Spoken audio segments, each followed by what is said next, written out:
जय श्री राम मित्रों, हमारे चैनल में आपका स्वागत है। मैं हूं आपका मित्र कमल किशोर। तो आज जानेंगे प्रभु श्री राम की जन्म की एक छोटी सी कथा। मित्रों, कथा में किसी भी प्रकार की त्रुटि के लिए हम क्षमा प्रार्थी होंगे। तो शुरू करते हैं प्रभु श्री राम की जन्म की एक छोटी सी कथा। हमारे साथ बने रहें। कौशल प्रदेश, जिसकी स्थापना वैवस्वत मनु ने की थी, पवित्र सरयू नदी के तट पर स्थित है। सुंदर एवं समृद्ध अयोध्या नगरी इस प्रदेश की राजधानी है। वैवस्वत मनु के वंश में अनेक सूरवीर, पराक्रमी, प्रतिभाशाली तथा यशस्वी राजा हुए, जिनमें राजा दशरथ भी एक थे। राजा दशरथ वेदों के मर्मज्ञ, धर्मप्राण, दयालु, रणकुशल और प्रजापालक थे। उनके राज्य में प्रजा कष्ट रहित, सत्यनिष्ठ एवं ईश्वर भक्ति थी। उनके राज्य में किसी का भी किसी के प्रति द्वेष भाव का सर्वथा अभाव था। एक दिन दर्पण में अपने कृष्णवर्ण केशों के मध्य एक श्वेत रंग के केश को देखकर महाराज दशरथ विचार करने लगे कि अब मेरे यौवन के दिनों का अंत निकट है और अब तक मैं निसंतान हूँ। मेरा वंश आगे कैसे बढ़ेगा तथा किसी उत्तराधिकारी के अभाव में राज्य का क्या होगा। इस प्रकार विचार करके उन्होंने पुत्र प्राप्ति हेतु पुत्रेष्टि यज्ञ करने का संकल्प लिया। अपने कुलगुरु वशिष्ठ जी को बुलाकर उन्होंने अपना मंतव्य बताया तथा यज्ञ के लिए उचित विधान बताने की प्रार्थना की। उनके विचारों को जानकर गुरु वशिष्ठ जी बोले कि हे राजन, पुत्रेष्टि यज्ञ करने से अवश्य ही आपकी मनोकामना पूर्ण होगी, ऐसा मेरा विश्वास है। आप शीघ्र अतिशीघ्र अश्वमेघ यज्ञ करने तथा इसके लिए एक सुंदर श्यामकर्ण अश्व छोड़ने की व्यवस्था करें। गुरु वशिष्ठ की मंत्रणा के अनुसार शीघ्र ही महाराज दशरथ ने सरयू नदी के उत्तरी तट पर सुसज्जित एवं अत्यंत मनोरम यज्ञशाला का निर्माण करवाया तथा मंत्रियों और सेवकों को सारी व्यवस्था करने की आज्ञा दी। महाराज दशरथ ने रनिवास में जाकर अपने तीनों रानियों कौशल्या, कैकेयी और सुमित्रा को यह शुभ समाचार सुनाया। महाराज के वचनों को सुनकर सभी रानियां प्रसन्न हो गई। मंत्रीगणों तथा सेवकों ने महाराज की आज्ञा अनुसार श्यामकर्ण घोड़ा चतुरंगिनी सेना के साथ छुड़वा दिया। महाराज दशरथ ने देश देशांतर के मनस्वी, तपस्वी, विद्वान, ऋषि मुनियों तथा वेद विज्ञ प्रकांड पंडितों को यज्ञ संपन्न कराने के लिए बुलावा भेजा।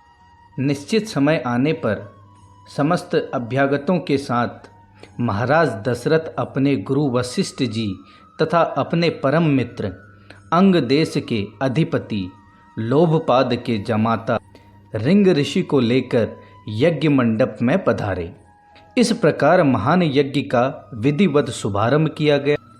संपूर्ण वातावरण वेदों की ऋचाओं के उच्च स्वर में पाठ से गूंजने तथा सुमिधा की सुगंध से महकने लगा। समस्त पंडितों, ब्राह्मणों, ऋषियों आदि को यथोचित धन धान्य गौ आदि भेंट कर सादर विदा करने के साथ यज्ञ की समाप्ति हुई।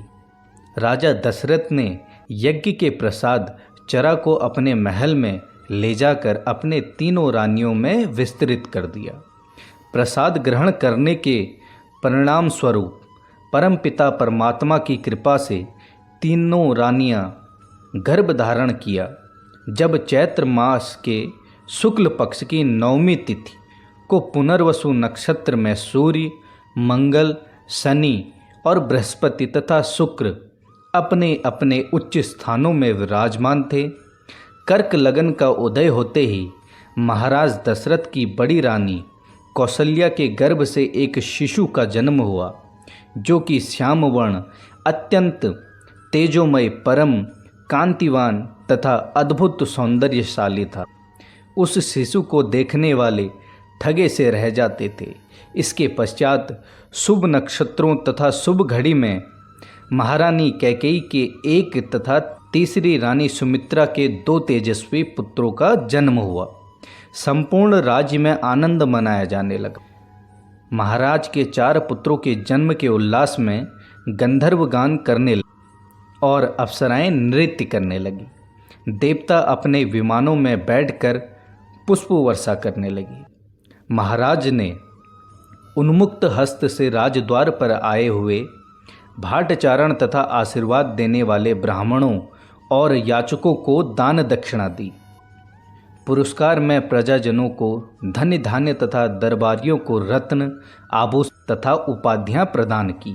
चारों पुत्रों का नामकरण संस्कार महर्षि वशिष्ठ के द्वारा कराया गया तथा उनका नाम प्रभु श्री रामचंद्र, भरत, लक्ष्मण और शत्रुघ्न रखे गए।